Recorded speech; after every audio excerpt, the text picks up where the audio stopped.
Welcome to big news. నేను మీ గౌసుద్దీన్ షేక్. ఉన్నదే రాస్తా, చూసిందే చెప్తా. ఎంపీ ఎన్నికలు ముంచుకొచ్చేశాయి. మరికొన్ని గంటల్లో నోటిఫికేషన్ కూడా విడుదల కాబోతుంది. ఇలాంటి కీలకమైన తరుణంలో కేసీఆర్ తనయ ఎమ్మెల్సీ కవిత అరెస్ట్ అయ్యారు. ఆమెను ఈడీ అధికారులు అరెస్టు చేశారు. దీంతో బీఆర్ఎస్ పార్టీలో గులాబీ తోటలో ప్రకంపనలు మొదలయ్యాయి. అనుకోని విధంగా, అనూహ్యమైన రీతిలో, అసలు ఊహించని విధంగా సడన్గా ఈడీ అధికారులు వచ్చి కవితను అరెస్ట్ చేయడం బీఆర్ఎస్ పార్టీలో ప్రకంపనలకు కారణమైంది. ఇప్పుడు ఏంటి, ఇలా వాట్ నెక్స్ట్ అనే విషయం బీఆర్ఎస్లో చర్చకు దారితీసింది. ముఖ్యంగా కేసీఆర్ ఇప్పుడు ఏం చేయబోతున్నారు, ఎంపీ ఎన్నికల వేళ తనయ అరెస్ట్ కావడం పట్ల ఆయన ఎలా రియాక్ట్ అవుతారు, ఎలా రాజకీయంగా పోరాడతారు, ఇప్పుడు బీఆర్ఎస్లో ఇదే చర్చ. బీఆర్ఎస్లో ప్రతి కార్యకర్త ఇప్పుడు కేసీఆర్ ఏం చేయబోతున్నారు అన్నదే చర్చించుకుంటున్నారు. నిజానికి బీఆర్ఎస్కు ఇది ఊహించని షాక్. గతంలో అనేక సార్లు కవిత అరెస్ట్ అంటూ వార్తలు వచ్చాయి. ముఖ్యంగా అసెంబ్లీ ఎన్నికలకు ముందు ఇదే చర్చ కొనసాగింది, కానీ ఆమె అరెస్ట్ కాలేదు. కానీ ఇప్పుడు ఊహించని విధంగా ఎంపీ ఎన్నికలు నెత్తి మీదకి వచ్చిన తరుణంలో కవిత అరెస్ట్ కావడం బీఆర్ఎస్లో ఇప్పుడు ప్రకంపనలకు కారణమవుతోంది. ఇది 100% ఊహించని పరిణామం. ఎంపీ ఎన్నికలకు ఎలా సంసిద్ధత కావాలా అని కేసీఆర్ మల్లగుల్లాలు పడుతున్న తరుణంలో మోదీ అస్త్రం విసిరారు. ఖచ్చితంగా ఇది రాజకీయ అస్త్రమే అనుకోవచ్చు. చట్టపరంగా కవితను అరెస్టు చేయడం, ఆమెను విచారించడం ఇవన్నీ గతంలో చాలాసార్లు ఊహించిన విషయాలే. కానీ ఇప్పుడు ఎంపీ ఎన్నికల టైంలో మోదీ విసిరిన ఈ అస్త్రం కేసీఆర్కు శాపంగా మారుతుందా లేక వరప్రసాదంగా మారుతుందా? కేసీఆర్ దీన్ని ఎలా వాడుకుంటారు? రాజకీయ అస్త్రంగా మలుచుకుంటారా లేక చట్టపరంగా ఎదుర్కొంటారా? ఇప్పుడు కేసీఆర్ ఏం చేయబోతున్నారు? ఇది రాజకీయంగా బీఆర్ఎస్కు లాభదాయకమైన విషయమని కొంతమంది విశ్లేషిస్తున్నారు. ఎందుకంటే ఎంపీ ఎన్నికల్లో బీఆర్ఎస్ పరిస్థితి ఏమాత్రం బాలేదు.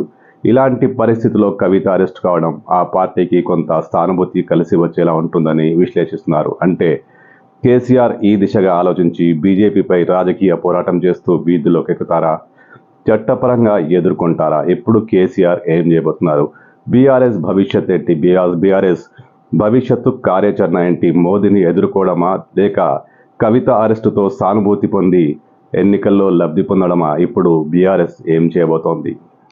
రాజకీయ కోణంలో ఆలోచిస్తే మోదీ కేసీఆర్ చేతికి ఒక బలమైన ఆయుధాన్ని అందించారు. ఎన్నికలు ముంచుకొచ్చిన వేళ, బీఆర్ఎస్కు అభ్యర్థులే దొరకని పరిస్థితి ఏర్పడిన వేళ కవితను అరెస్టు చేయడం రాజకీయంగా ఎలాంటి సంగీతమో తెలియదు, కానీ కేసీఆర్ మాత్రం దీన్ని ఖచ్చితంగా తనకు అనుకూలంగా మలుచుకునే అవకాశం ఉంది. మోదీ తన పట్ల వివక్షతో చూపిస్తున్నారని, మోదీ తమల్ని వేధిస్తున్నారంటూ ఆయన రోడ్లపైకి వచ్చే అవకాశం ఉంది. ముఖ్యంగా బీఆర్ఎస్ కార్యకర్తలు రోడ్లపైకి వచ్చి నిరసన వ్యక్తం చేసే అవకాశం ఉంది. బీఆర్ఎస్ ఆందోళనలో కాంగ్రెస్ పార్టీని కూడా టార్గెట్ చేసే అవకాశం ఉంది. కాంగ్రెస్ పార్టీ, బీజేపీ రెండు కలిసి నాటకాలు ఆడుతున్నాయని, ఇందులో భాగంగానే కవితను అరెస్టు చేశారంటూ ఆ పార్టీ రోడ్లపైకి వచ్చే అవకాశం ఉంది. ఖచ్చితంగా బీఆర్ఎస్ ఈ విషయంలో రోడ్డుపైకి వస్తుంది, ఆందోళన చేస్తుంది. కవిత అస్త్రం బీజేపీ బీఆర్ఎస్ చేతికి అందించిందా? అసలు ఎలా పోరాడాలో, ఎలా ఎన్నికలో గెలవాలో తెలియని పరిస్థితిలో మోదీ ఇచ్చిన ఈ అస్త్రాన్ని సానుభూతిగా మలుచుకునేందుకు కేసీఆర్ విశ్వ ప్రయత్నాలు చేస్తారా? రోడ్డుపైకి వచ్చి ఆందోళన చేస్తారా? ఇప్పుడు ఇదే చర్చ నడుస్తోంది.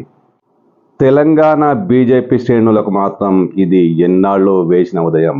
వారు చాలా కాలంగా అసెంబ్లీ ఎన్నికలకు ముందు అప్పటి నుంచి కవిత అరెస్టును కోరుకుంటున్నారు. ఎన్నికలకు ముందు కవిత అరెస్ట్ అంటూ కేంద్ర మంత్రులు చేసిన ప్రకటనలతో బితబ్బిపోయిన తెలంగాణ బీజేపీ శ్రేణులు ఆమె అరెస్టు కాకపోవడం పట్ల తీవ్ర నిరాశకు గురయ్యారు. కేంద్ర నాయకత్వంపై ఒత్తిడి కూడా ఇచ్చారు. కానీ బీజేపీ పట్టించుకోలేదు. ఈడీ తమ పని తాను చేసుకుంటూ పోయింది, కానీ కవితను టచ్ చేసే సాహసం చేయలేకపోయింది. కానీ ఇప్పుడు సడన్గా ఎన్నికలు ముంచుకొచ్చిన వేళ, ఎంపీ ఎన్నికలు ముంచుకొచ్చిన వేళ సడన్గా ఈడీ దూకుడు చూపి కవితను అరెస్టు చేసింది. దీంతో నిస్సందేహంగా తెలంగాణ బీజేపీ వర్గాలు పండగ చేసుకుంటాయి కూడా. ఎందుకంటే వాళ్ళు ఎంతో కాలంగా ఎదురు చూస్తున్నారు కవిత అరెస్ట్ కావాలని.